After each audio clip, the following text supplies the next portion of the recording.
Bismillahirrahmanirrahim.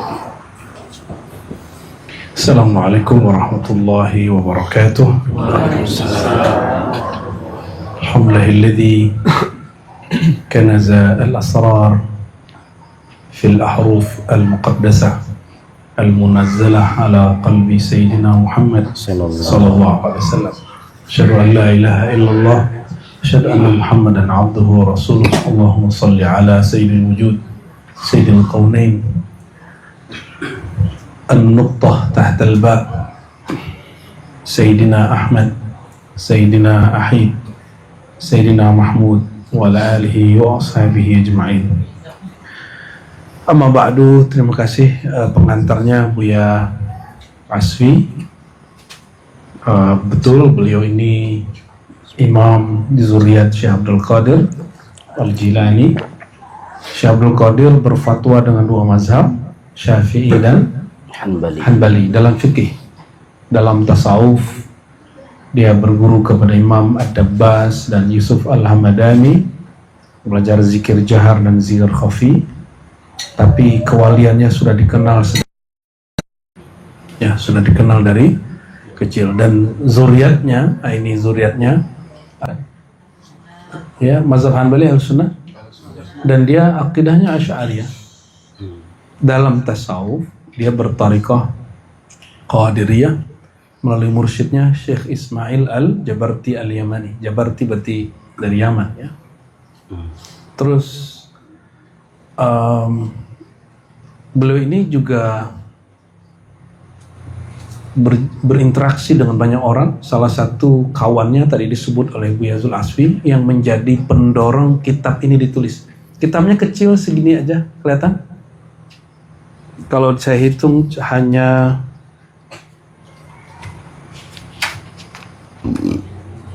ya paling 20-an atau 30 halaman. Ini tipis sekali. 20-30 tipis, ya. Dan ini kitab tentang uraian Bismillahirrahmanirrahim dari pandangan ahli ma'rifat, bukan pandangan ahli tafsir.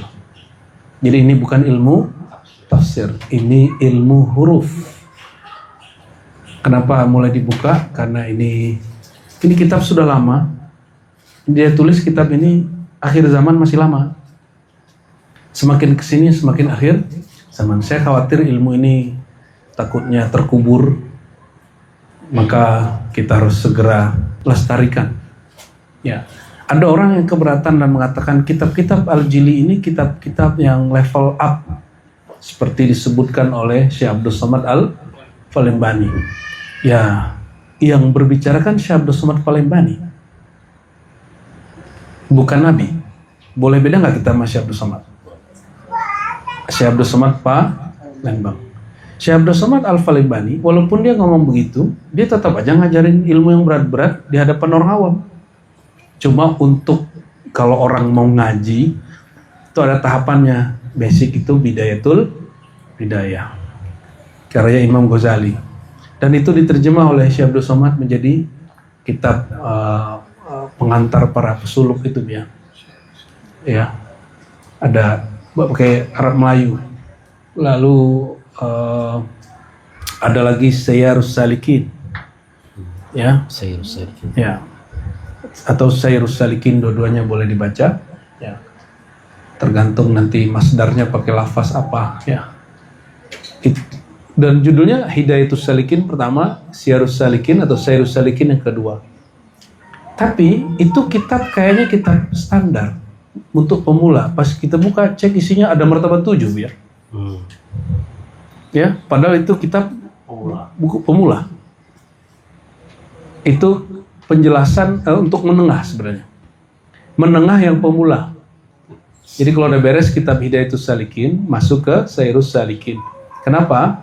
Sayyarus Salikin itu kitab ikhtisar dari Ihya Ulumuddin. Jadi kalau ngaji tasawuf, Bidayatul Hidayah, Minhajul Abidin, itu standar.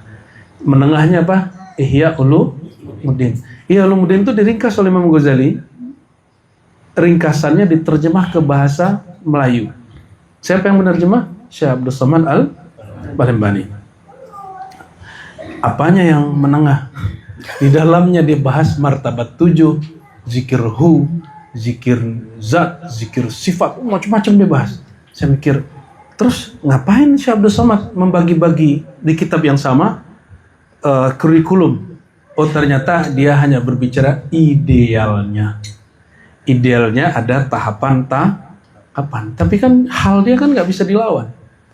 Dan yang pasti pembagian strata itu kitab ini untuk ini itu hanya ijtihad. Kita boleh beda dengan mereka? Boleh. Ya. Dengan kejadian banyaknya orang bahas kajian ma'rifat hari ini di sosial media, saya pikir kita harus ngaji secara manual. Dan ini kan kajian manual nih. Ini pelan-pelan antum pernah menyimak kajian saya yang lama, kitab Khatmul Aulia, coba disimak-simak lagi. Di situ ada pertanyaan dijawab oleh pengarang kitab yang kami ziarahi beberapa bulan lalu bersama Dadodi dan Kai juga, Sahibul Bait ya. Buya Asfi menemani, Buya Aldo. Namanya Imam Al-Hakim At-Tirmizi. Wafatnya diperkirakan 318 atau 19 tahun Hijriah.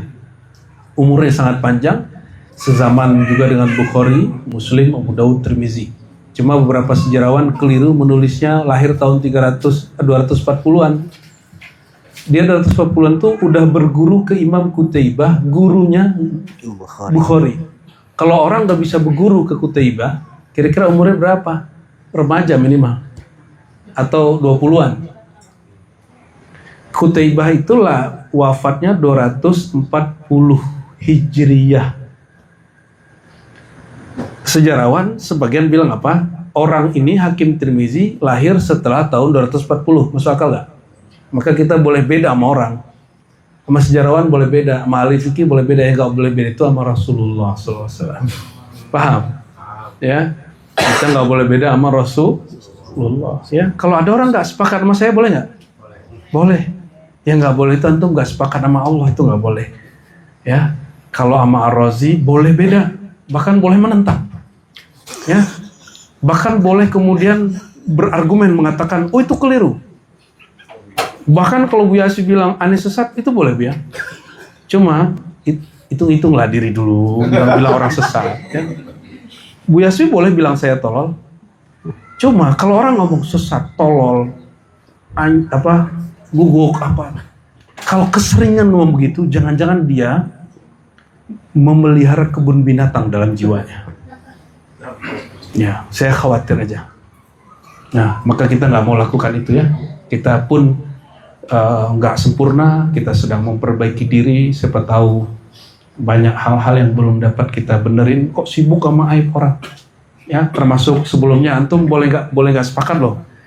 Dalam Al-Quran, Allah membedakan antara manusia dicipta dengan tanah dengan manusia, sisi manusia yang lain yang dihembus.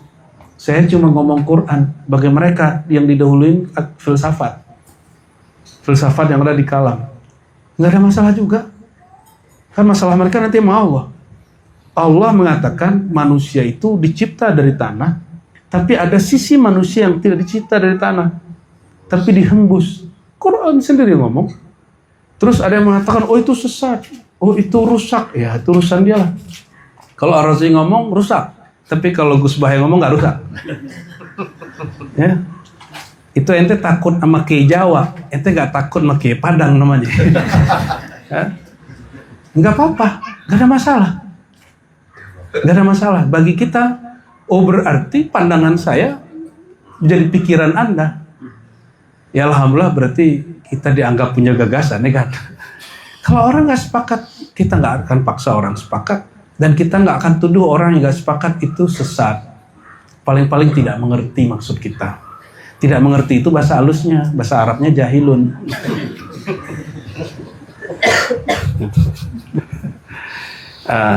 Hal yang sama, misalnya kita zikir, tahlil keras, terus orang-orang bilang bid'ah, kita kan punya dalil. Kalau ada orang kesepakat, kita nggak boleh paksa loh. Kita nggak boleh paksa dia untuk zikir keras seperti kita. Ada orang yang bilang Fatihah nggak nyampe, terus ente mau paksa dia ilah hadrati, kan nggak perlu. Dia nggak percaya kok bisa ngirim. tapi dia percaya kalau ngirim barang pakai JNE nyampe.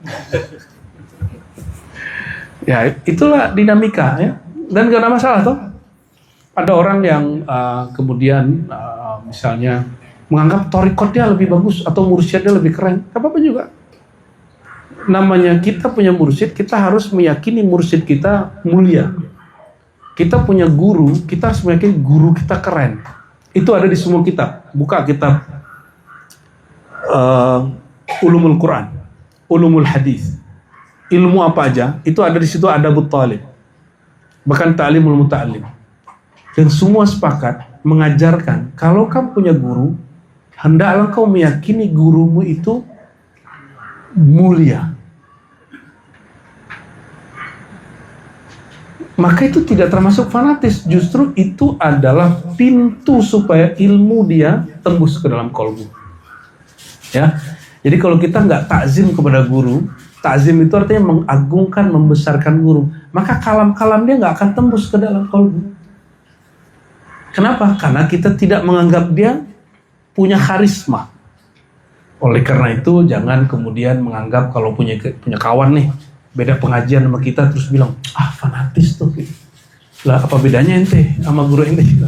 Ya, kita itu tidak diajarkan fanatis, diajarkan mencintai dan menghormati guru. Dan suami-suami jangan khawatir kalau istrinya cinta sama gurunya, itu bukan cinta syahwat. Itu cinta nur. Karena dia menyaksikan ada nur Nabi Muhammad SAW pada diri gurunya. Kalau ngomong nur kita langsung aus ya. Bismillah. Minum nih.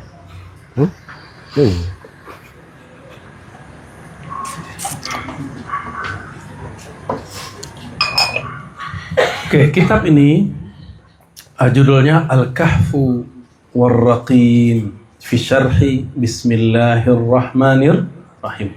Itu cuma judulnya. Orang dulu itu pinter-pinter ngasih judul. Kadang judulnya itu nggak berkaitan nama dengan isinya. Tapi kalau diterjemahkan, uraian simbolis dan makna dari Bismillahirrahmanirrahim. Jadi ini bukan tafsir, dia nyebut fi syarhi, dalam mensyarah, bukan mentafsir. Jadi ini bukan kitab tafsir, ini hanya cara untuk menggali nilai-nilai huruf yang ada di basmalah. Nah, di kitab Imam Hakim Tirmizi itu disebutkan ada pencirian para wali Allah, ada 4, dan nomor 4-nya ma'rifatul huruf, ilmu huruf, mengenal rahasia-rahasia huruf. Sering dengar nggak dulu ada kiai ngomong begini? Yang sering ngomong gitu biasanya kiai Palembang, kiai Banjar, ya, Sulawesi, sering ngomong gini. Kalau sholat, waktu sujud itu mim ha mim dal, sering dengar kita. Kepala itu mim, badannya ha, ya, lututnya mim, lalu kakinya dal. Itu obrolan itu karang-karangan Syekh Banjari, Syekh Abdul Somad Palembani, atau Yusuf Al-Khalwati, atau ada sumber induknya? Ada sumber induknya. Sumber induknya kitab Al-Kahfu War-Raqim. Ya. Jadi kitab ini harus dibarengi dengan kitab Tajalliyat Al-Ilhiyah fi apa? Karya. Ya. Nanti kalau itu nanti yang di Matraman nanti ya. Cuma nggak tahu live atau tidak. Karena isinya menjelaskan nama-nama Allah yang sudah dizahirkannya dan beberapa nama yang dia simpan di kolbu para nabi dan di kolbu sebagian para walinya. Jadi ada bahasa dari beliau, nama Allah itu ada yang diketahui hanya para nabi, ada yang diketahui oleh para wali. Artinya nggak ada di Quran dan Sunnah, tapi diilhamkan ke kolbu wali. Antum mungkin protes, lo syariat kan udah selesai bro, ya, sama aneh berburu-buru juga boleh. Kan syariat udah selesai, terus ngapain lagi ada ilham turun ke wali? Tuh, nggak ngerti. Itu tanda nggak ngerti. Syariat itu isinya apa? Hukum-hukum zahir yang berkaitan dengan amal orang Islam, ya, al-mukallaf, baik secara global ataupun terperinci, itu syariat. Jadi wahyu Allah yang berkaitan dengan hukum-hukum yang zahir. Contohnya apa? Salat. Salat itu hasil ijtihad ulama, pandangan ulama, atau wahyu dari Allah. Adakah perbedaan ulama Mekah dengan ulama Jakarta mengenai jumlah rakaat sholat subuh? Ada nggak? Ulama Jakarta berpandangan sholat subuh itu cukup dilakukan 1,5 rakaat. Ada nggak? Dan mereka berbeda dengan ulama Mekah bahwa sholat subuh itu 2 rakaat. Bisa nggak? Nggak. Kenapa? Karena tidak ada ijtihad dalam wahyu. Tidak boleh ulama memunculkan pandangan dia kalau wahyu sudah jelas, maka disebut dia muhkamat, perkara yang sudah jelas. Tapi, ini tapi nih, ketika Nabi ngangkat tangan sholat, Allahu Akbar, riwayatnya ada yang di bawah bahu, ada yang di bawah telinga, ada yang setinggi telinga, ada yang pasan baca begitu, takbirnya berengan dengan tangannya, ada yang setelah.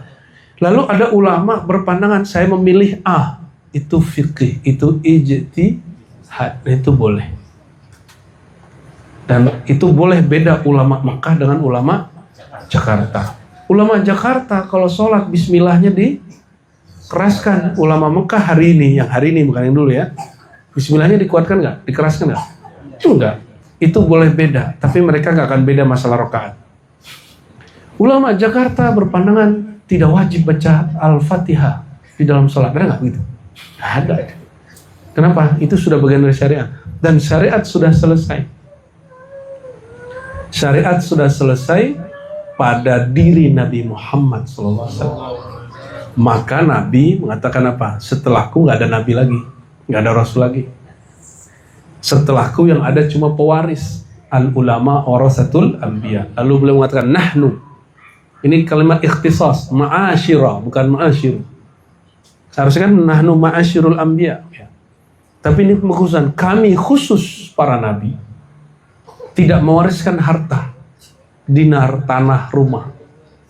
Kami khusus para nabi mewarisi al-ilma, ilmu ma'rifat.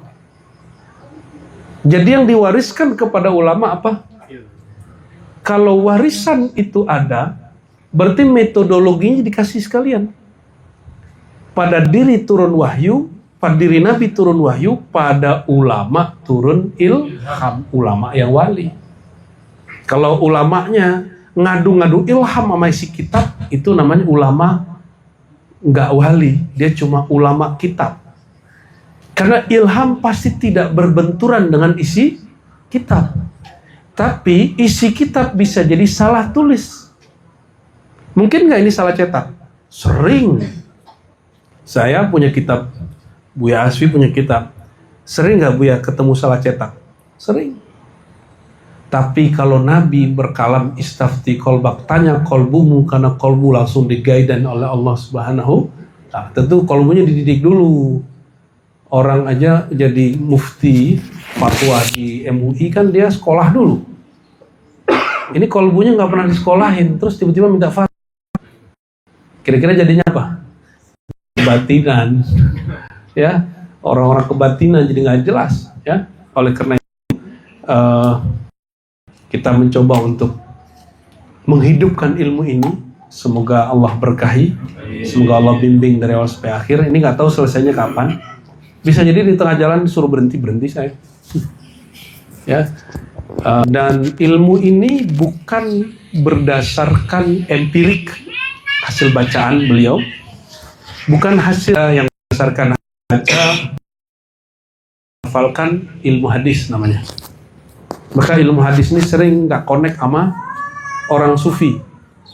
Tapi belakangan Imam Zakaria Al-Ansari menggabungkan semua ilmu itu, maka setelah beliau menentang lagi ilmu-ilmu ilham begini, ya, alhamdulillah. Jadi ini beliau dapatkan baik secara data kitab, tapi lebih banyak secara ilhami. Karena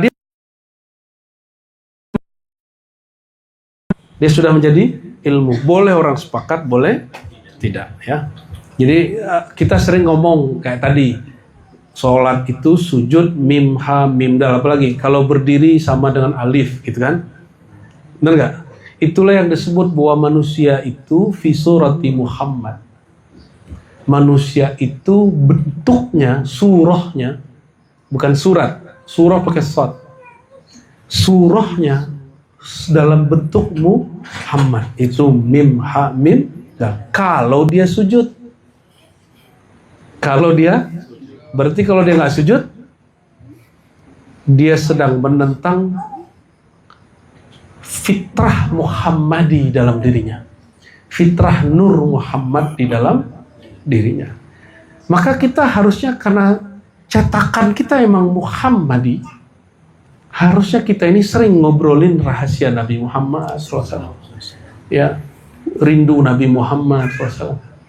Bukan malah sibuk dengan aliran-aliran orang, atau malah sibuk dengan pikiran-pikiran orang, mazhab-mazhab orang. Coba lihat, saya sudah jarang loh mengkritisi Salafi, Wahabi. Itu saya anggap masa lalu. Cuma kalau beda, kita bilang beda aja. Coba bukan dalam rangka mengkritisi. Oh, kalau teman kita Salafi nggak begini, gitu aja. Nggak ada lagi dalam rangka membenci mereka. Ya, karena saya yakin orang-orang yang bersalafi, bersufi, berjamaah tabligh tidak berniat masuk neraka. Coba tanya orang-orang yang ikut sufi, ikut tarekat, ikut salafi, jadi wahabi, dia berniat masuk surga atau berniat masuk neraka?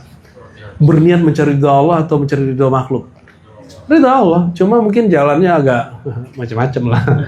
Kita maklumi lah itu. Di sini beliau membukanya dengan muqaddimah yang silakan dilihat nanti, ya. Muqaddimahnya Buya itu kaidah ahlus sunnah wal jamaah. Ya, kita ambil saja misalnya di baris keberapa ini, bahwa Allah itu muqaddas munazzah fi tasbihatihi. Jadi Allah ini maha suci, tapi sering menyebutkan nama-nama yang mirip dengan yang ada pada diri kita. Ya, misalnya ini, ini bisa digedein? Enggak.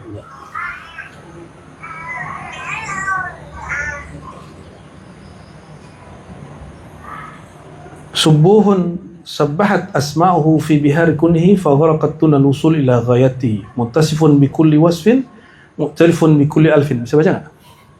Ya, antum tasdik aja lah ya.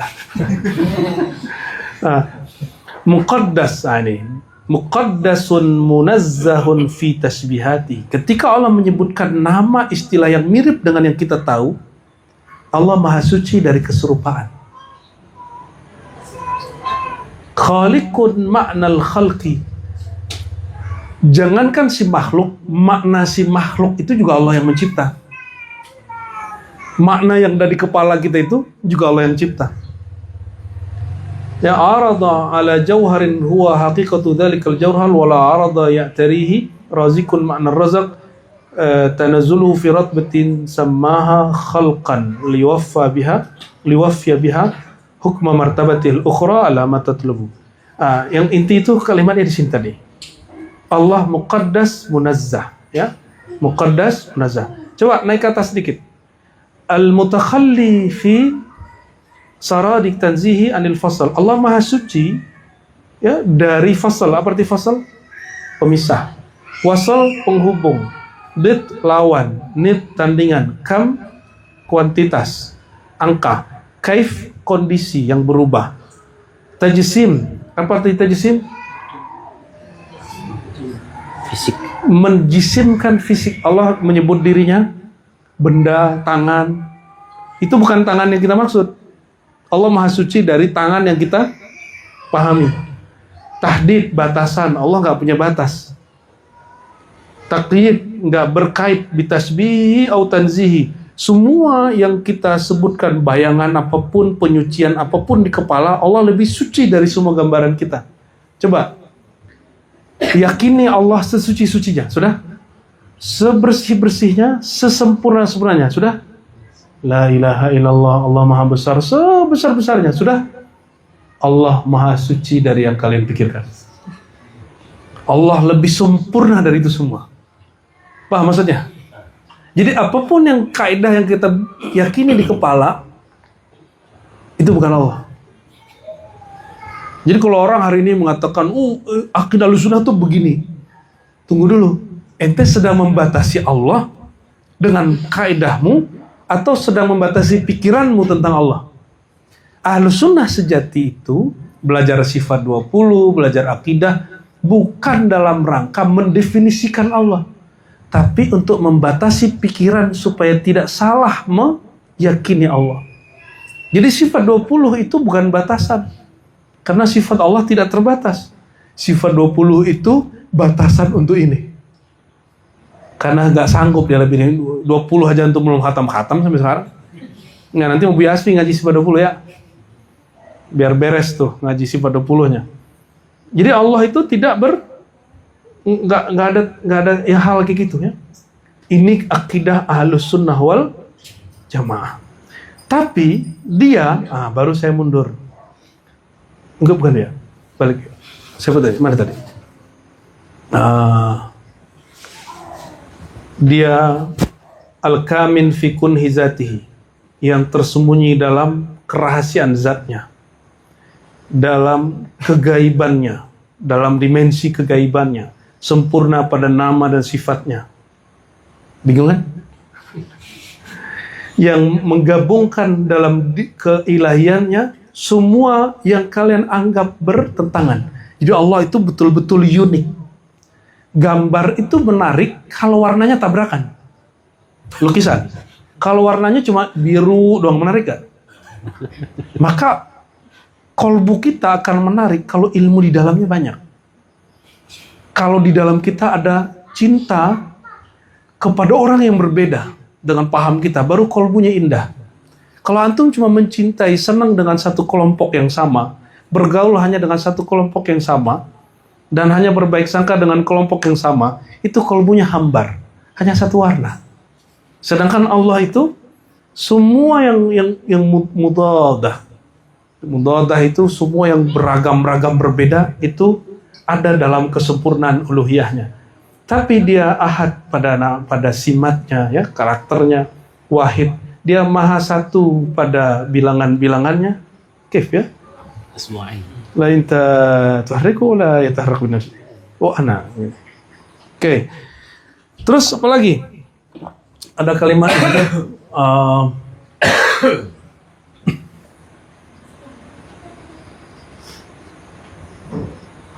al-azali fi abadi ukhriyatihi al-abadi fi azali awliya awaliyati al-baris, azali pada keabadiannya. Itu dua hal yang beda nggak? Azali itu pra alam, pra penciptaan. Azali, ini lagi jelasin ini nih. Mudadat, menggabungkan yang pada dirinya itu ada semua yang menurut kita bertentangan, tapi nggak bertentangan pada dirinya. Gimana tadi kalimatnya? Dia azali, dia maha azali, maha terdahulu pada akhir keabadiannya, dan dia maha abadi pada awal kewujudannya. Bingung kan antum?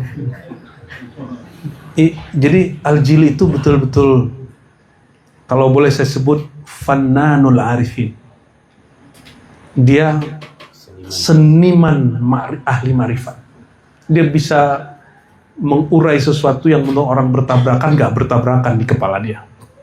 Cuma bertabrakan di kepala antum. Al-Baris, yang dapat menampilkan baris, baroza, ya, menunjukkan, menampakkan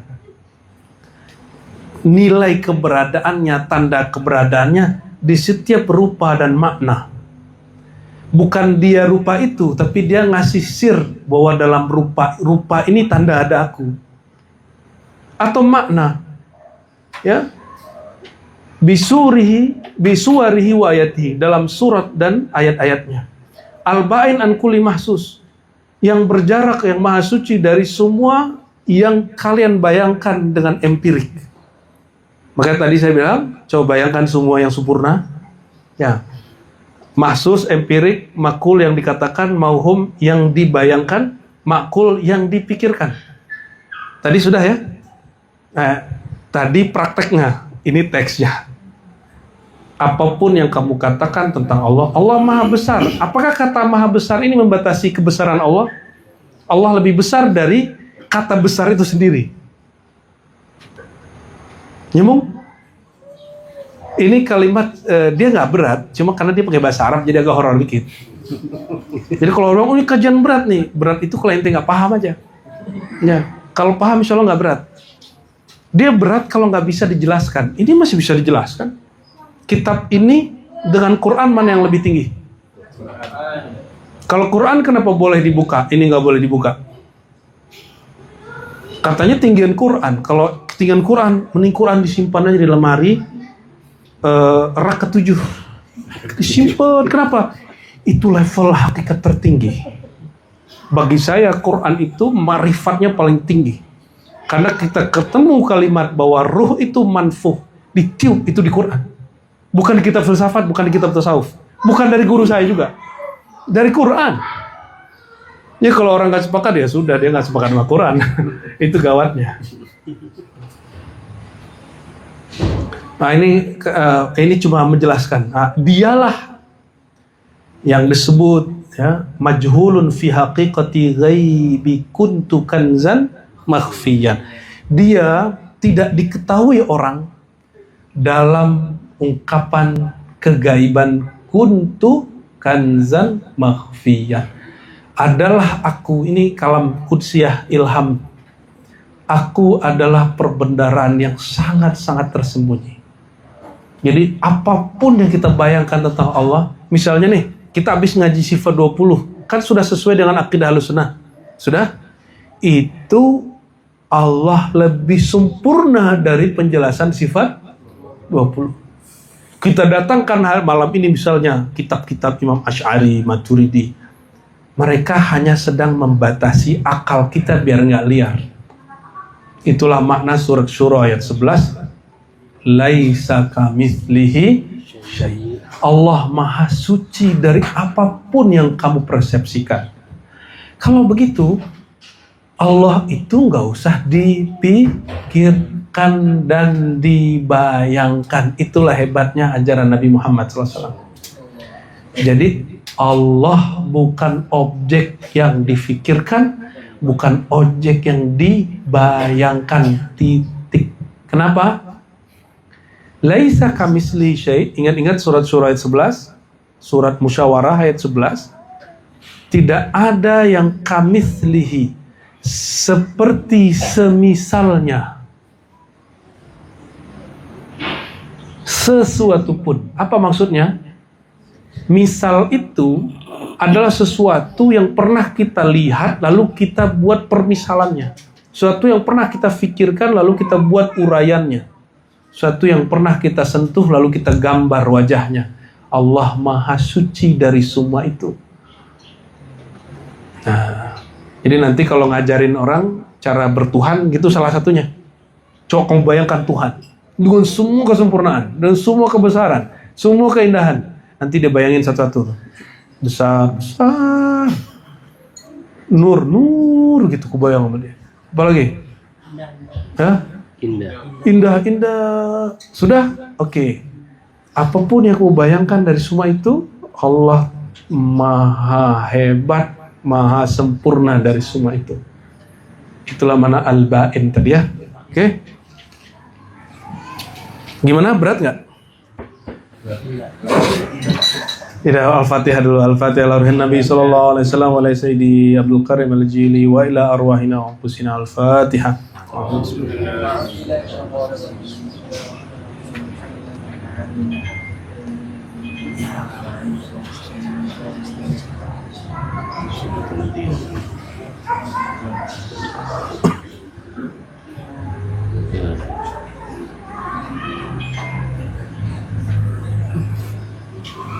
Nah, ini menarik ya, ini ilmu ma'rifat. Jadi ilmu ma'rifat itu teman-teman tidak berhenti pada imam-imam terdahulu.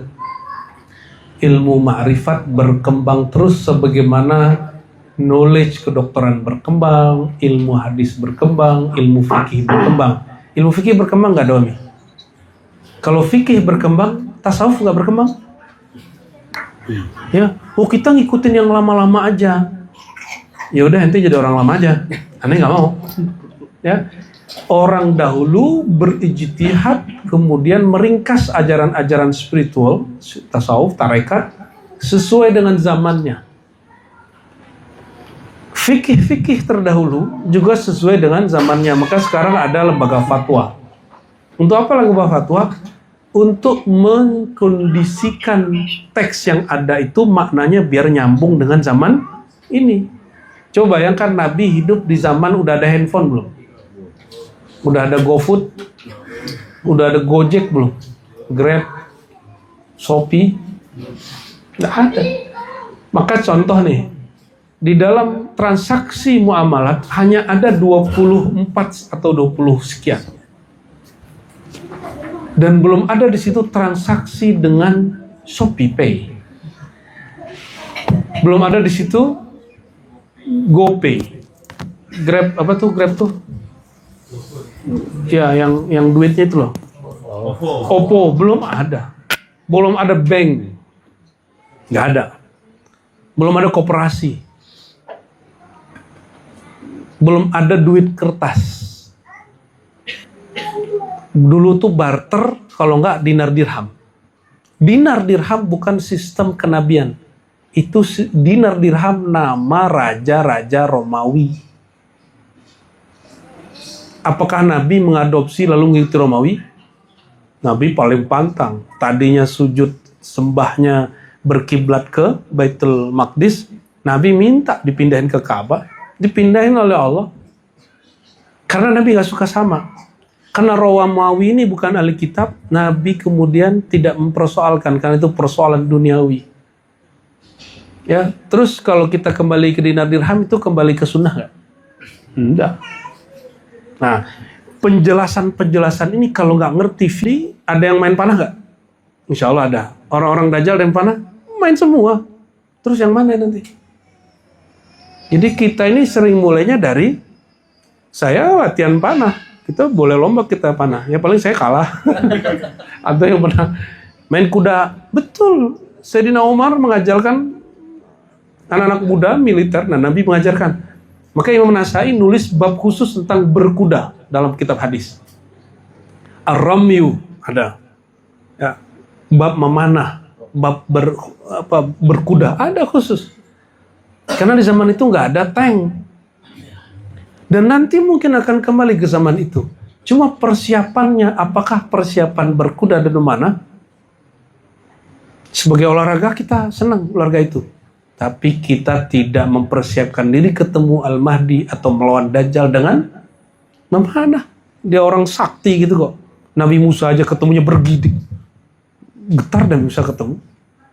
Mengerikan Dajjal itu. Maka Nabi SAW mengatakan, siapa yang jumpa di antara kalian Dajjal, dia mengira dia masih mukmin padahal iman sudah dicabut dari kalbunya. Jangan gaya-gaya nanti udah belajar panahan terus memanah Dajjal. Paling jadi pengikutnya. Ya, udah buat bunker nih, ya. Nyimpan emas. Paling nanti nggak ada juga yang bisa dimakan. Emas nggak bisa dimakan. Emas bisa dimakan nggak? Kalau mas.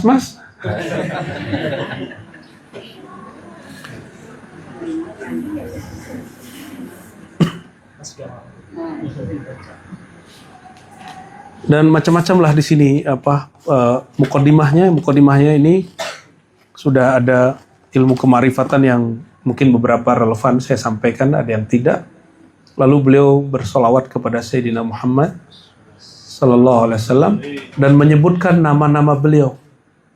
Wa astamiddu, kata beliau, aku mengambil ilmu ini langsung dari Al-Janab Al-Azam, dari sisi yang agung. Itu nama Nabi, makhliga yang agung.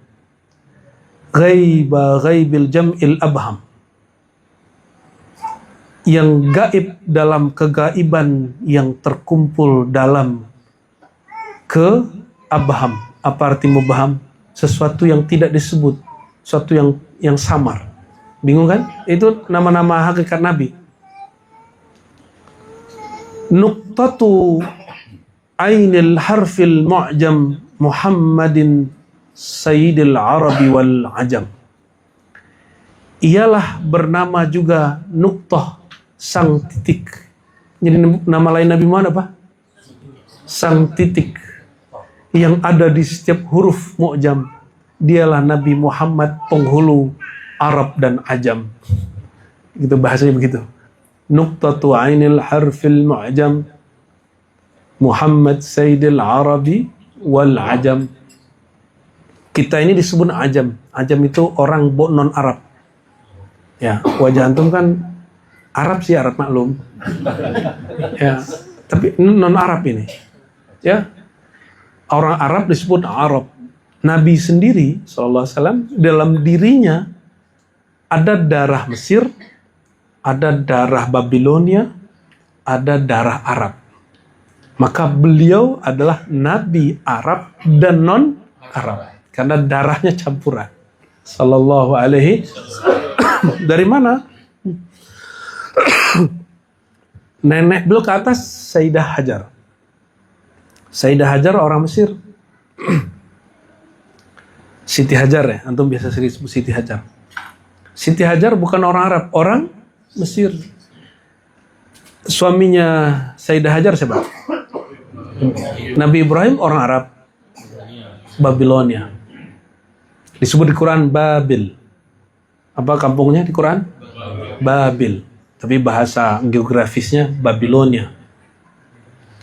Keturunannya namanya Ismail. Ismail menikah dengan orang Arab yang Arab itu artinya orang yang bolak-balik di nomaden sebenarnya. Arab itu yang pindah itu Arab. Salah satu makna dari kata Arab.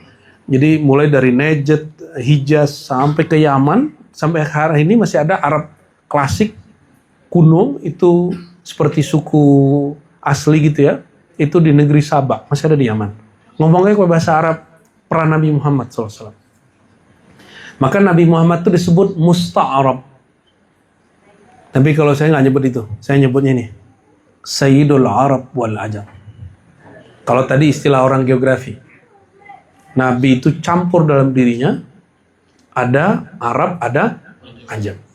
Orang Bani Israel itu keturunan siapa? Saudara Nabi Ismail yaitu Nabi Ishak. Jadi kalau kemudian daerah mereka sama, wajar loh? Ya wajar. Saudaraan ke atasnya. Maka orang Arab lagi tengkar sama saudaranya sendiri. Israel lagi membunuh saudaranya sendiri. Ya, jahat gak tuh? Saudaranya dibunuh. Ya, itu kejahatan. Dan saya bukan zuriat Nabi Muhammad, ya, belum terbukti. Tapi terbukti saya zuriat Nabi Adam. Sama nggak? Tahu dari mana itu? Oke. Markazu kunzil haqaiq wa tauhid. Jadi di sini saya cuma ingin kasih tahu Nabi itu salah satu namanya Nuqtah, titik. Jadi di kalangan ahli-ahli tasawuf itu nggak hanya zikir-zikir Allah, Allah, la ilaha Allah, itu wiridan ahli tasawuf. Jadi kalau belajar tasawuf itu ada wiridnya, ada riyadohnya, ada ma'rifatnya. Wirid itu amalan. Amalannya apa nih? Zikir la ilaha illallah, la ilaha illallah, la ilaha illallah. Terus apa lagi tadi? Riyadoh. Riyadoh itu mujahadah kholwat. Kholwat 10 hari, 40 hari, nggak makan yang bernyawa, mutih gitu ya. Itu riyadohnya, diulang-ulang sekian hari. Tapi yang sekarang ini sudah mulai krisis. Ilmu al-ma'arif wal haqaiq. Ilmu ma'rifat dan ilmu hakikat. Nah ini memprihatinkan sekali, bahkan sebagian ahli tarekat menolak kajian Nur Muhammad. Saya ke beberapa wilayah di pulau-pulau tertentu, mereka bilang, apa itu kajian Nur Muhammad? Ya. Padahal dia maulidan. Kalau baca maulid, maulid itu kitab orang awam apa kitab orang yang khawas, level-level tinggi? Di sini baca maulid apa tadi? Berzenji. Itu ada Nur Muhammad di situ. Berhalaman-halaman di sini Nur Muhammad semua. Maka kajian Nur Muhammad bukan kajian level tinggi. Yang tinggi itu karena kita nggak paham. Kalau kita paham, kita jelasin, paham-paham aja tuh. Ya walaupun berat, tapi bisa paham kan dari tadi? Bisa. Jadi kenapa antum bilang, oh ini kajian tinggi? Karena nggak ada yang jelasin. Kita sedang berkhidmat menjelaskannya. Ada orang nggak sepakat, ya nggak apa-apa. Itu manhaj dia. Kalau manhaj kita, menjelaskan sesuatu yang tidak disepakati itu. Ya. Nah, dalam kajian hakikat cuma tersisa itu, ya. Tubuh kita ini mim ha mim dal, tapi titiknya lupa. Kenapa di Quran ada alif lam mim? Itu bahasa mana? Bahasa Sawangan. Bahasa mana tuh alif lam mim? Quran itu di Quran disebutkan, kami turunkan Quran, kami jadikan Quran Quranan Arabiyyah, dalam bahasa Arab. Alif lam mim bahasa Arab nggak? Nah, Arab nggak? Kayak apa artinya? Ada nggak di kamus? Nggak ada apa nggak tahu? Nggak ada apa nggak tahu? Nggak tahu, lebih baik ngomong begitu. Oh, di kamus saya nggak ada. Kamus antum kan kamusnya kamus translate kata, bukan kamus huruf. Jadi yang belum ditulis banyak orang itu adalah mu'jamul huruf, kamus huruf. Kalau kamus kata itu ada yang jadi gelarnya Buya Asfi itu munjid. Tapi itu gak mutabar bagi orang Saudi, karena dia non muslim katanya munjid itu. Kalau yang kita pakai Bu ya, Mukhtar Siha Al-Jauhari, ya, As-Siha Al-Jauhari, Mukhtar Siha Ar-Razi. Ar-Razi juga namanya ya. Ada juga biar narsis sedikit. Ada Mujam Al-Wasit ya. Bukan wasit inti ya. Namanya Al-Wasit. Wasit itu pertengahan gitu. Ada yang paling saya suka Lisanul Arab. Kamus judulnya Lisanul Arab. Udah tahu kan artinya Lisanul Arab? Lisan Arab. Dimulainya dari alif. Cuma dia nggak ngasih makna yang detail. Karena belum ada mu'jamul huruf. Kamus huruf belum ada. Yang sudah ada kamus kata. Ini hanya kamus Bismillahirrahmanirrahim. Maka diurai nanti ba itu apa? Coba tulis Bismillah. Alifnya ada nggak? Di mana alifnya? Di depan ba atau setelah ba? Setelah ba. Beneran? Coba buka Qurannya. Bismillah itu alifnya sebelum ba apa setelah ba? Yuk cek. Ini saya cuma ingin ngasih tahu bahwa ilmu huruf itu sudah akrab pada kita, tapi kita belum tahu maknanya. Kalau membaca setiap hari tapi nggak tahu, jangan sampai seperti keledai yahmilu asfara, membaca sesuatu nggak tahu maknanya, memikul sesuatu tapi tidak tahu artinya. Oke, coba lihat Bismillah, sudah lihat? Bisa ditulis nggak Bu ya Bismillahnya Bu ya? Ini Bismillahnya kayak gimana di sini Bu ya? Kayaknya dia mengikuti tradisional Arabik biasa standar. Jadi kalau nulis Bismillah, alif dulu atau ba dulu? Padahal aslinya ba dulu. Bi-ismi. Cuma alifnya nggak dibaca. Namun, kalau baca huruf hijaiyah, alif bata atau ba alif?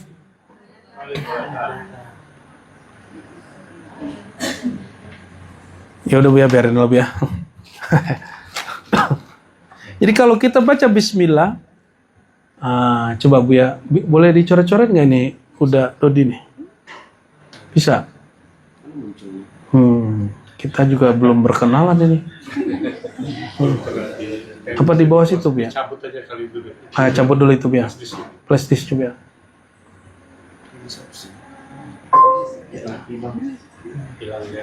Nah, itu coba tulis bismillah.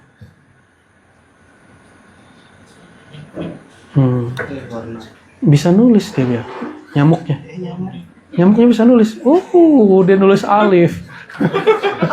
Cocok logi yang bagus. Yang tebal ya. Canggih kan? Dia nggak mau ketinggalan Buya Asfi.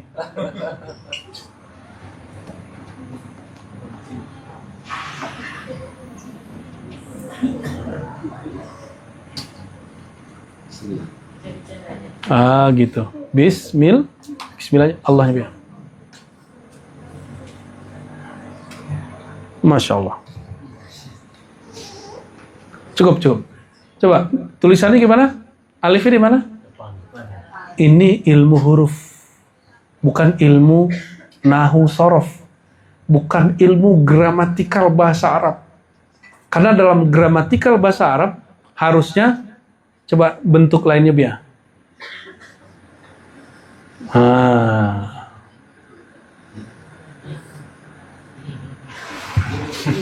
Nggak mau ketinggalan nih. Canggih bener. Ya. Begitu. Kelihatan yang nomor di bawah? Aslinya begitu secara ilmu nahwu sorofnya. Bi ismi. Secara ilmu penulisan aslinya. Tapi titik itu kan ilmu yang dititipkan Rasulullah SAW pada kolbu Sayyidina Ali, lalu Sayyidina Ali kepada Abul Aswad Ali. Maka diajarkan oleh beliau ini cara nulis basmalah, bukan begini, bukan bismi, walaupun ini aslinya ditulislah seperti alifnya taruh depan, tapi dibaca nggak? Paham? Kenapa nggak dibaca? Apa kita salah baca selama ini? Apa Quran saya salah?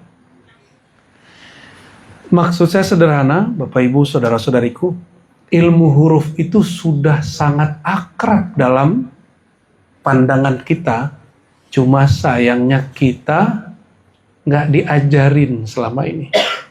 Kira-kira kalau begini mau belajar ilmu ini nggak? Mau? Atau mundur duluan? Saya udah bilang ke Dadodi, ini bisa jadi mundur bubar tengah jalan nih. Kenapa? Karena ilmunya agak lumayan serius.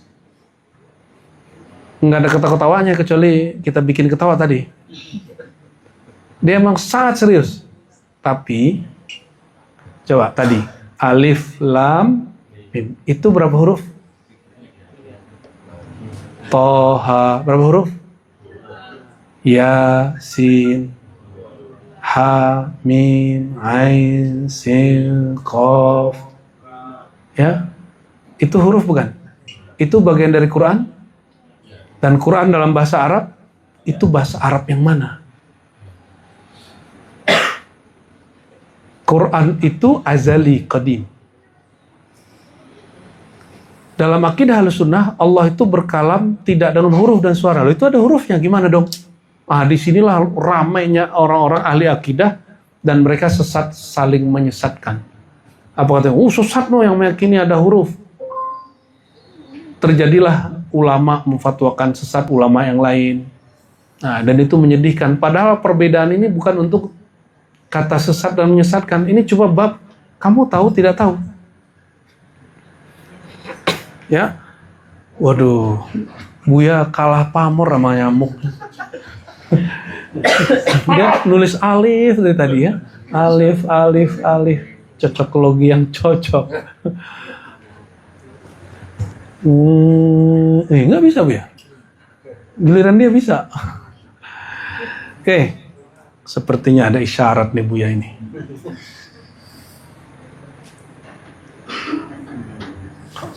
Tep lah Mas. Ini dulu.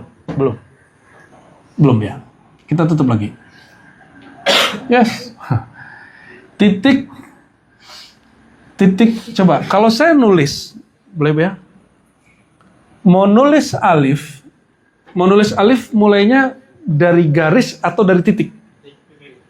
Mau nulis apa aja. Dari garis apa dari... Emang bisa nulis garis tanpa titik? Gitu ya? Gitu? Gimana?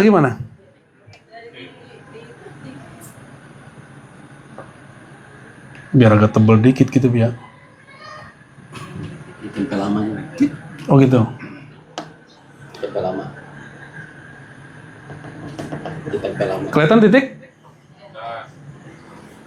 Sebelum kita nulis alif, garisnya dulu apa titiknya dulu?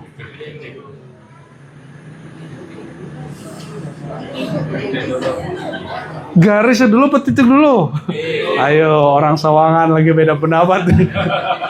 Ini nanti berkait dengan Ma'rifat Nur Muhammad SAW. Ini nggak cocok logi, ini dari kitab ini. Yang nggak sepakat, dia akan bilang cocok logi. Tapi teksnya kan sudah ada, jadi bisa diilmiahkan. Sebelum kita nulis apapun, kita ngapain? Nulis dulu. Oh, bisa ditebelin di sini. Oke.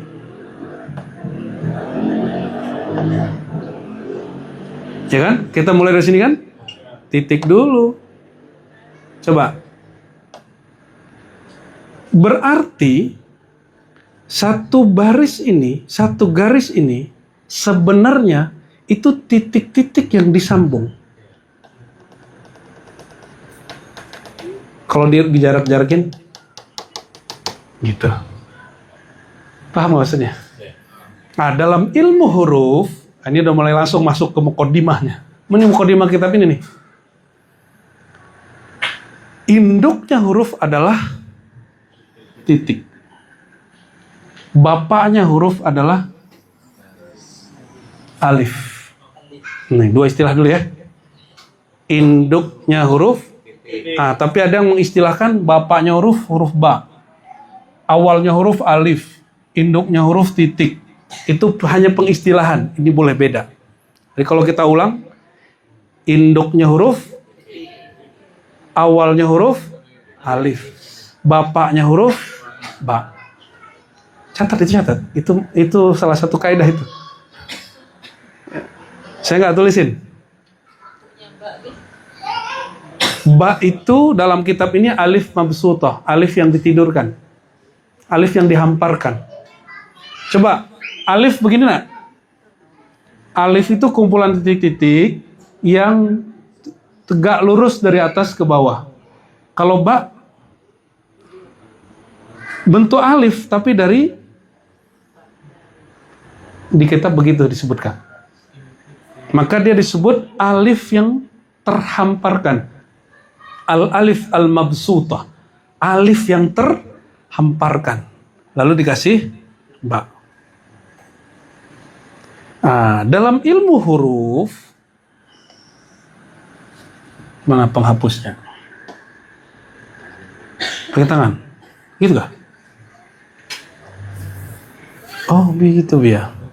Lagi Bia tangan Bia kayaknya bagus. Oh gitu, iya. Gaptek kita Bia. Satu baris ini saya berani buka karena ada kitabnya. Ya, walaupun kita dapat ilham ke apa kayak, kalau belum ada kitabnya agak canggung juga mau buka. Ya. Satu alif itu adalah titik, 7 titik yang terhubung. Jadi sebenarnya dia berapa titik? 7 titik. Titik itu bahasa Arab disebutnya nuqtah.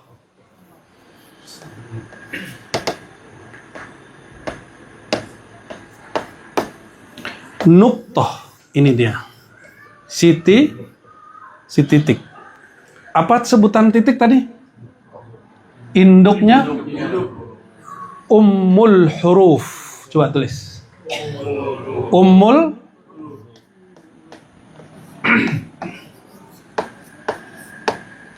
induknya huruf. Jadi nanti kalau datang bawa catatan.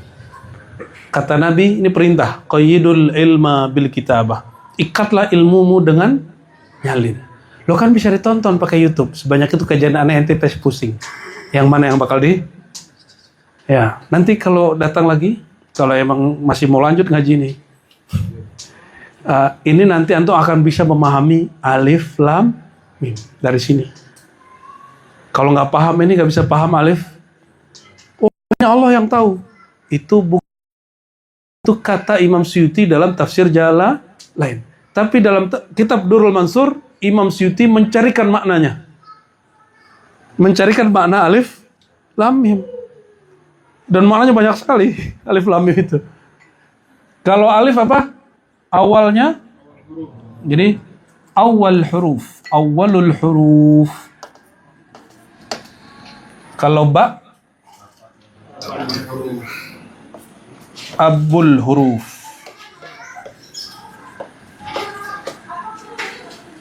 Abul huruf. Sudah muncul 3 istilah. Istilah keempat apa? Titik nuk. Si titik nuktoh nama lainnya ummul huruf. Dari titiklah semua huruf terwujud. Coba pakai maulid, kita maulid. Allah ciptalah Nur Muhammad sallallahu alaihi wasallam. Dari nur itu Allah cipta alam semesta. Maka titik ini ibarat Nur Muhammad sallallahu alaihi wasallam. Bahkan titik ini, coba titik ini kalau dibuka lagi, disorot, di zoom lagi gede-gede, titik itu kalau kita gede-gedein, ya, nanti lama-lama dia begini. Dalam kaligrafi bukan aksara bahasa lain, bahasa Arab lama dan bahasa Suryani lama, orang baca itu begini. Ya, mim. Adapun tambahan itu dalam ilmu kaligrafi. Aslinya nggak ada ini. Coba nanti kalau belajar Ibrani, Suryani, dalam salah satu aliran aksara yang pernah ada, itu tanpa. Maka, ini istilah keempat dan setelah ini kita cukupkan. Karena sudah mulai ngebul. Ini oleh-oleh umroh. Kalau orang pulang dari Mekah bawa zam-zam. Pulang dari Madinah bawa kurma. Kalau pulang umroh, bawa ilmu huruf atau ilmu ma'rifat. Karena umroh itu bukan atimul hajja wal umrata li zamzam wa tamar. Sempurnakan haji dan umroh supaya kamu pulang bawa zam-zam dan kurma. Nggak ada ayatnya. Yang ada lillah, sempurnakan haji dan umroh untuk mengenal Allah, untuk lebih dekat kepada, maka oleh-olehnya ini. Kitab ini sudah diproposalin Buya Asfi beberapa waktu lalu. Kita buka kajian kitab inilah katanya. Ya Bu ya. Saya ntar lah Buya, ya. Sabarlah dulu, orang belum siap ini. Ini sudah mulai ngebul kan? Nah ini dia. Jadi titik itu, si titik ini, kalau dalam ilmu ini, kitab ini, dan beberapa kitab beliau yang lain, jika di zoom lebih dekat, dia adalah mim. Dipandang dari jauh bentuknya titik, dipandang secara dipandang secara dekat, dia adalah mim. Siapakah mim itu? Inilah yang akan kita bahas pada pertemuan bulan depan, ya. Ya, belum boleh dibuka semua, tenang ya. Dan itu penutup dari kitab ini. Karena bismillahirrahmanirrahim, berapa mim? Bismi Allahi Rahmanir Rahma, ada mim, Ar-Rahim, ada 3 mim. Nah, ente mau nanya? Oh gitu, ya. Kira nyela.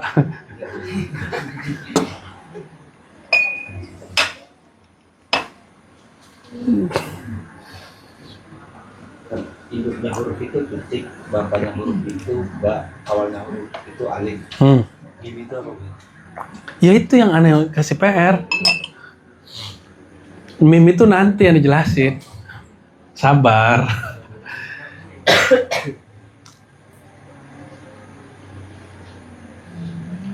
Jadi dalam ilmu huruf, apapun yang tergores itu menjadi seni ma'rifat.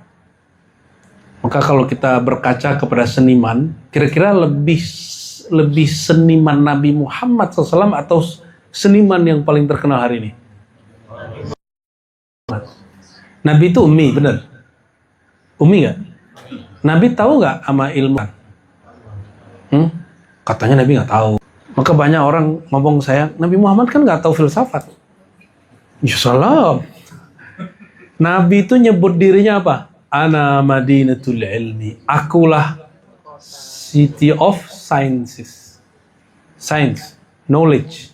Aku tuh kota ilmu, pusat ilmu. Ilmu apa aja bisa Nabi buka. Datang orang Yaman kepada Nabi, Bani Asy'ariyin, apa kata mereka? Ya Rasulullah, kaifa kana Rabbuna? Allah lagi ngapain? Allah sedang ngapain? Allah telah ngapain? Nanya gitu. Dulu Allah ngapain? Sekarang Allah ngapain? Itu pertanyaan penting nggak? Ente kan mau nanya itu kan tadi. Ini apa sih urgensinya untuk kehidupan hari ini belajar ilmu huruf kan gitu? Kan ada yang sok kritis nanya begitu. Itu sahabat apa urgensinya nanya begitu dan Nabi layani? Nabi layani loh. Itu Sahih Bukhari loh. Kitabul Iman. Di Kitabut Tauhid. Apa kata para sahabat? Orang jauh-jauh dari Yaman, itu 3 bulan perjalanan, baru sampai di Madinah, nanyanya, Allah dulu ngapain? Sekarang ngapain? Dan selalu ngapain? Apa jawaban Nabi? Nabi layani. Ya, kanallah wala syai'a ma'ah. Nabi layani. Allah itu pernah ada. Dan di saat dia ada, tiada siapapun bersamanya. Itu namanya ketunggalan mutlak. Dia maha tunggal, dia maha sendiri. Saya mau tanya mantum, setelah diciptakan Bang Peri ini, dan istrinya dan anaknya yang 7 orang itu Allah jadi, Allah bersama Allah ada seseorang nggak? Bu Yasi anaknya berapa ya? 3. Istri 1. Oke. Apakah ada wujud selain Allah bersamanya? Gimana Tengku? Bang Bezar nih. Bada, Dahsan. Ya. Gimana Pak Elang? Setelah Allah menciptakan Pak Elang ini, adakah wujud bersama Allah namanya Pak Elang? Mantap tauhid ente ya. Tapi itu benar gak sih? Jadi ini ada gak sih wujudnya? Ada. Tapi bersama Allah gak? Terus gimana dengan ayat innallaha ma'as sabirin, Allah bersama orang yang sabar? Gimana cara memahami ayat ini? Apakah kalam Nabi tadi bertentangan dengan Quran? Bukan. Innallaha ma'as sabirin bab zauq rasa. Ma'rifat. Kalau Allah ada dulu sendiri, sekarang juga sendiri, nanti juga tunggal sendiri. Karena tidak ada wujud yang setara dengan wujudnya. Selain dia dianggap tiada di sisinya. Walaupun di sisi kita ini ada hari ini. Coba antum sholat pakai tubuh. Tubuh siapa yang ngasih? Siapa yang mau mengalirkan jantung, ya apa darah jantung kita kemana-mana? Palang pernah nggak nyuruh? Tung, kamu ini dong biar aku nggak nguap-nguap mulu nih ya. Oksigennya dibanyakin dong ke otak. Bisa nggak? Nggak bisa. Kita nggak berkuasa hatta kepada jantung kita sendiri. Jantung itu titik dalam diri. Titik yang besar dan bentuknya mirip juga huruf mim. Ya kan? Maka nama lain dari titik itu qalbul huruf. Ya, setelah dia dijadikan mim. Nah, terjawablah pertanyaan antum tuh ya. Jadi titik setelah dia menjadi mim disebut dengan qalbul huruf. Qalbunya huruf. Sentralnya huruf. Bisa juga. Kolbu kan tempat marifat. Pertanyaan dia tadi, kita jawab juga jadinya. Loh, bini aneh mau nanya. Tumben. Pernah lihat di mushaf yang pertama itu malah nggak ada titiknya, itu gimana? Nggak ada titik. Oke. Itu di zaman Sayyidina Utsman belum melibatkan Sayyidina Ali. Meninggal Sayyidina Utsman, Sayyidina Ali tetap mengajar ilmu rasem. Rasem itu ilmu cara nulis. Bahkan rasem kitab mushaf kita yang hari ini itu sudah berbeda dengan mushaf yang ada yang belum kirim dulu. Jadi yang kita ke Uzbek masih ingat?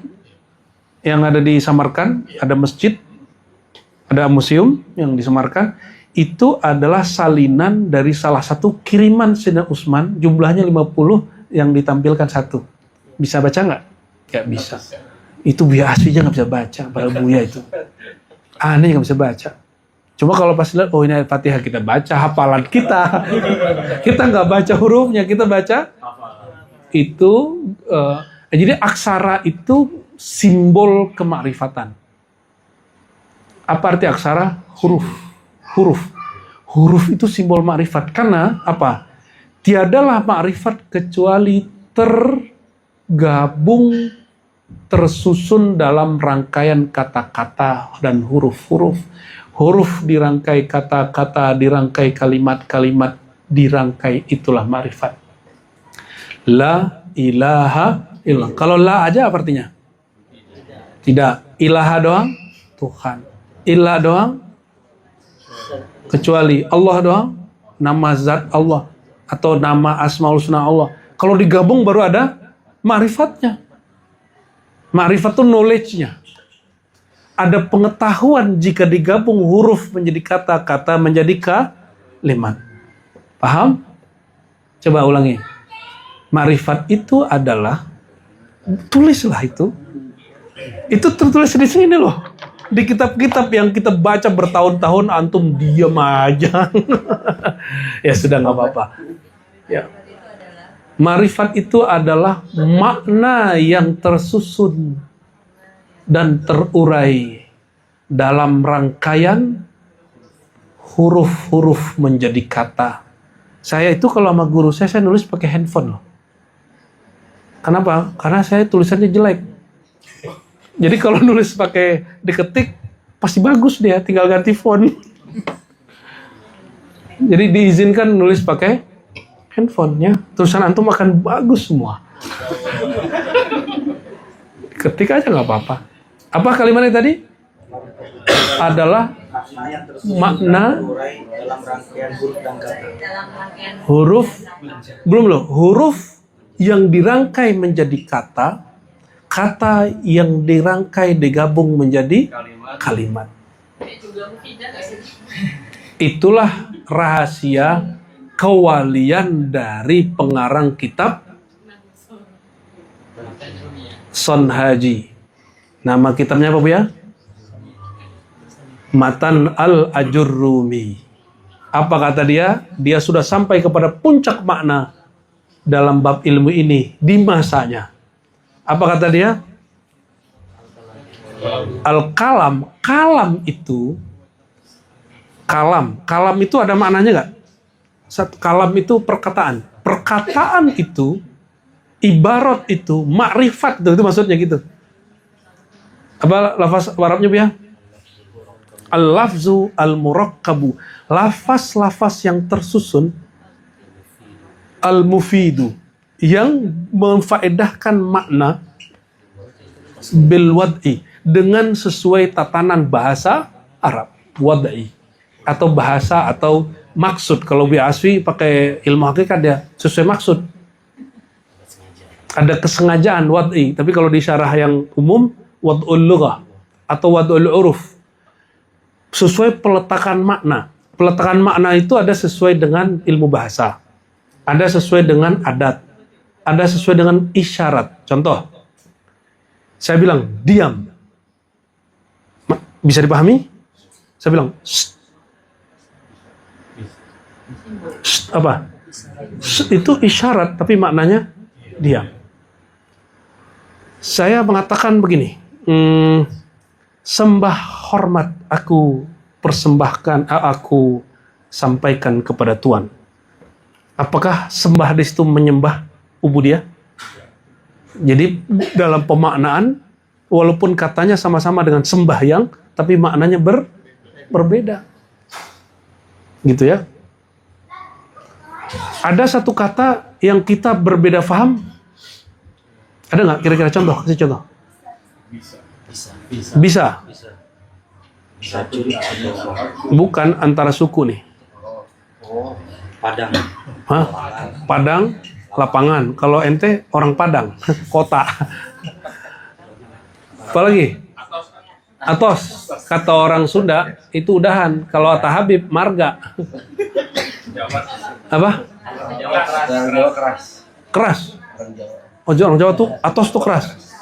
Tuh, katanya sama, tapi al-wad'i, al-urfi, secara urufnya dan bahasanya berbeda.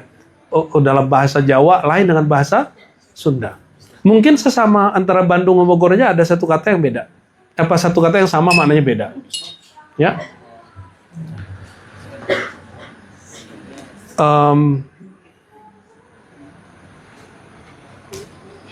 Jadi belajar alif lam mim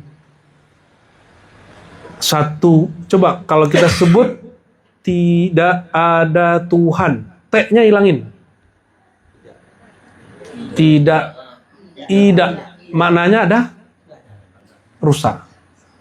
Itulah pentingnya alif lam mim, alif lam ra, kaf ha ya ain sad. Penting sekali. Sangat penting sekali maka satu huruf itu di dimensi yang lain yang disebut Jabarut itu sangat bermakna. Ada ungkapan Jabal Qaf, Gunung Qaf, ada Gunung Ya, ada Gunung Ta. Itu istilah-istilah aja. Ya, walaupun dalam kitab kita disebut Gunung Qaf itu ada di Yaman, itu masih simbol. Mungkin zaman itu orang yang megang ilmu Qaf ada di Yaman, bukan sebab gunung mah banyak bentuknya Qaf. Cocok logi. Ini kan bukan bahas geografis, ini bahas tentang kemarifatan. Dan semua huruf yang ada pada lafaz bismillah itu adalah penghulu semua huruf. Bismillahirrahmanirrahim. Coba huruf apa aja? Alif, ba, sin, mim, alif lam lam ha, alif lam ra, ha mim nun, alif ra, ha ya mim. Itu semua ada rahasia yang sangat mendalam sekali diurai di kitab ini sekitar 30 halaman, 20-an halaman.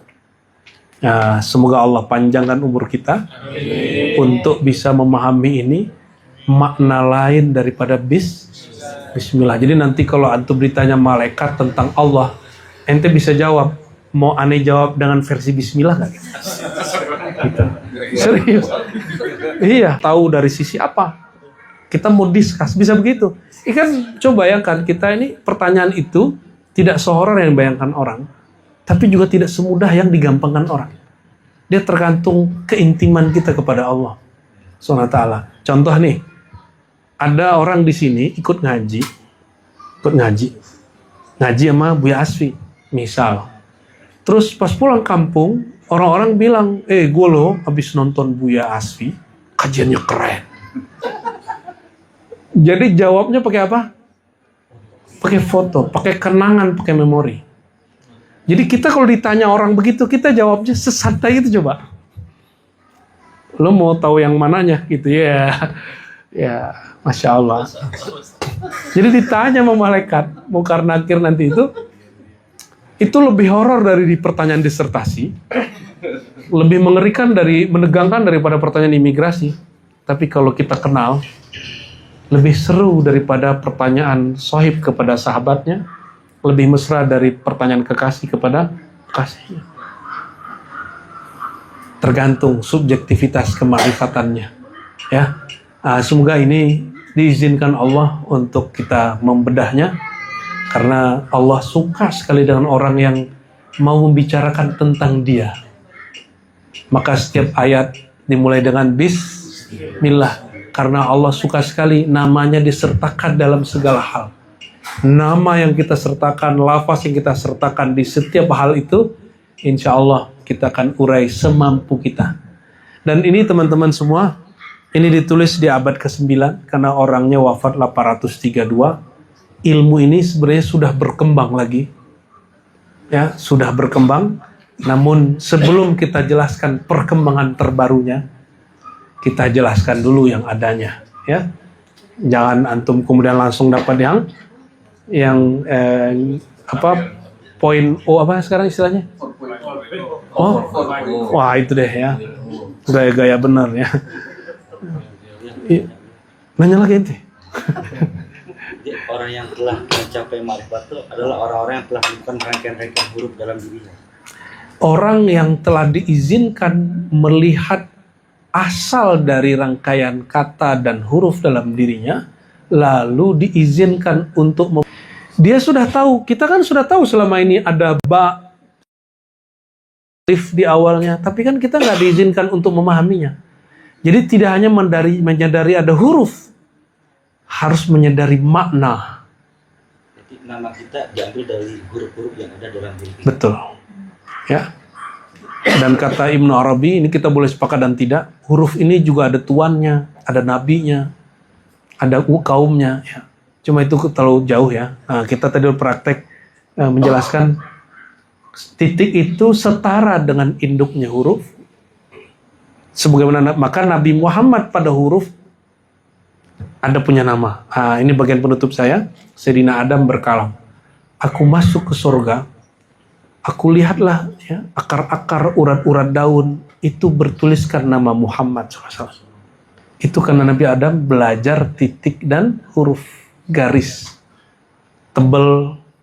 Kan kalau kita nulis aksara itu titik, terus kita garis, ada bengkok, ada lobang di tengahnya, betul nggak? Apalagi ada patahannya. Kalau H ada lekukannya, ya kan? Short, dia melingkar tapi agak kayak telur. Itu semua ada penjelasannya. Dan apa maksud Nabi Adam? Di semua urat, akar, itu kalau daun ada ininya nggak? Apa namanya? Bukan. Apa namanya itu? Tulangnya itu.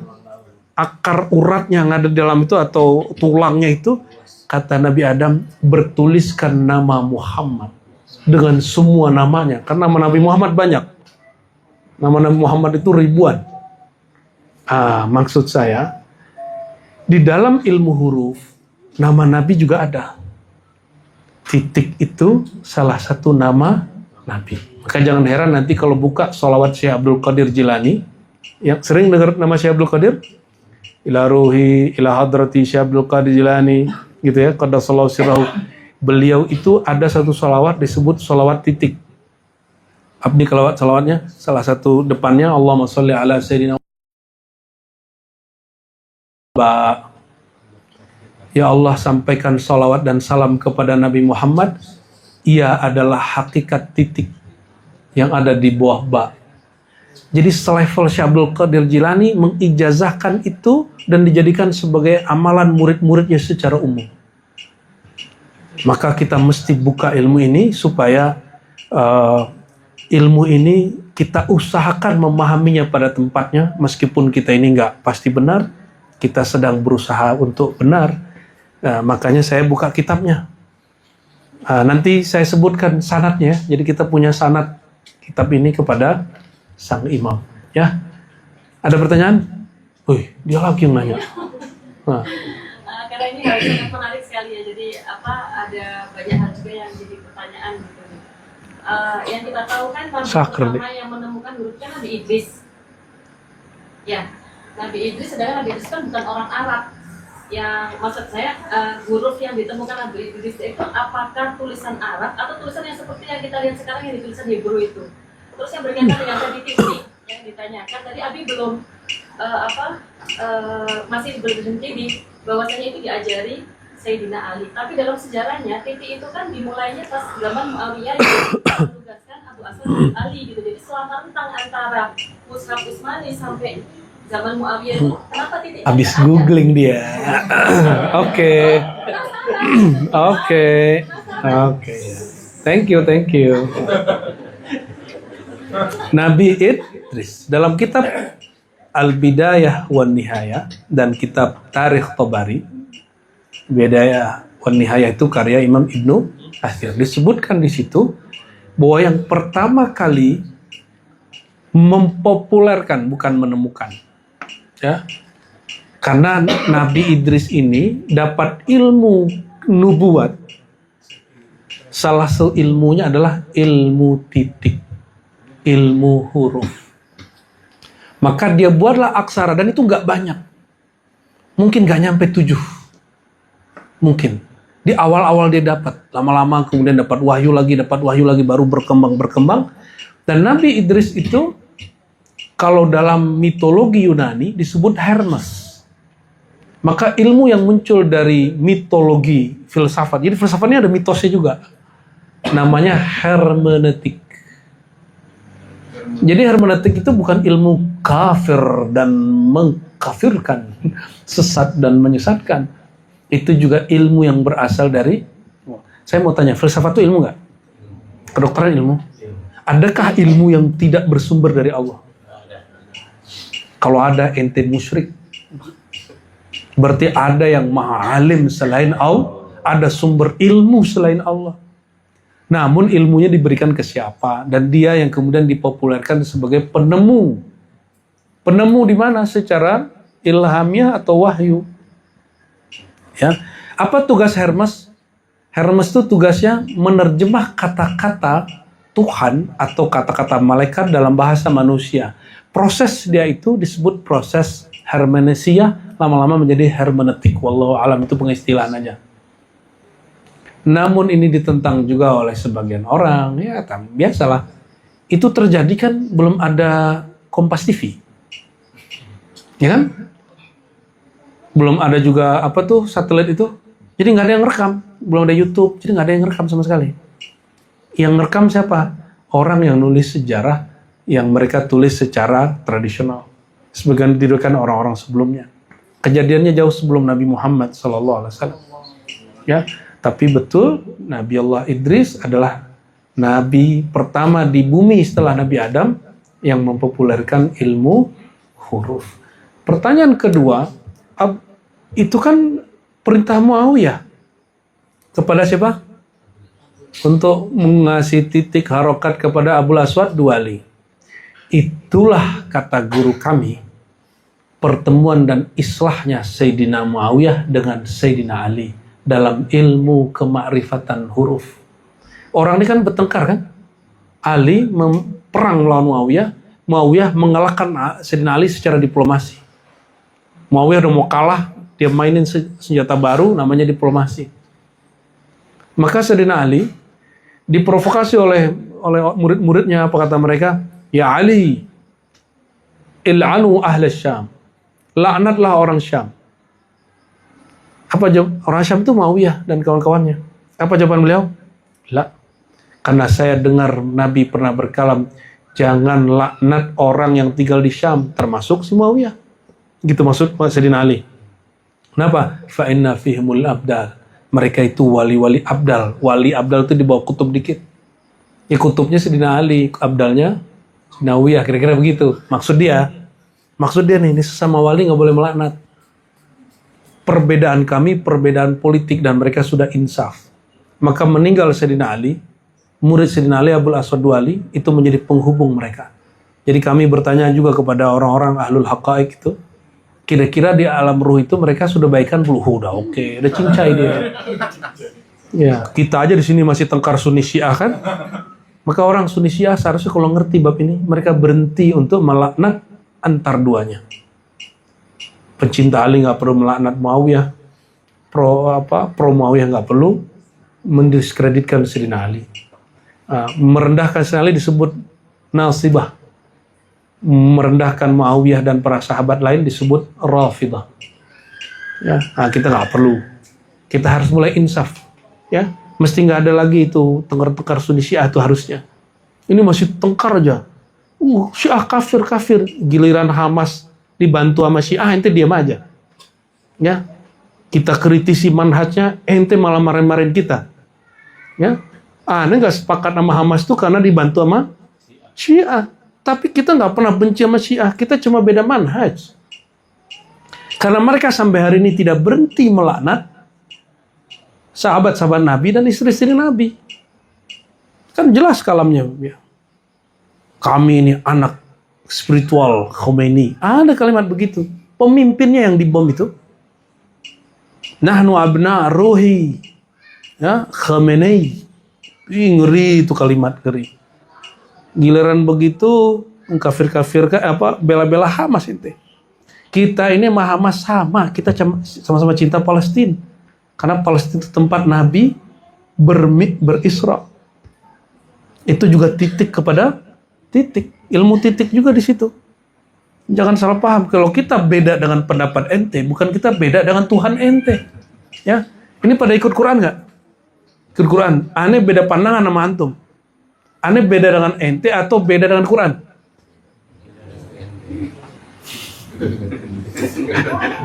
Ya. Quran kita sama, yang berbeda cara memahami kita, gitu ya. Kapan mulai muncul ekstremisme dalam sikap? Kalau kita sudah mendaulat pikiran kita, penerjemah tunggal terhadap kitab suci, kebenaran. Ini jadi kemana-mana nih Bu ya. Ilmu titik dia nih. Tuh kan titik disambung-sambungin sama dia. Titik garis. Masya Allah. Habis kena tanda nih rumah nih. Alhamdulillah.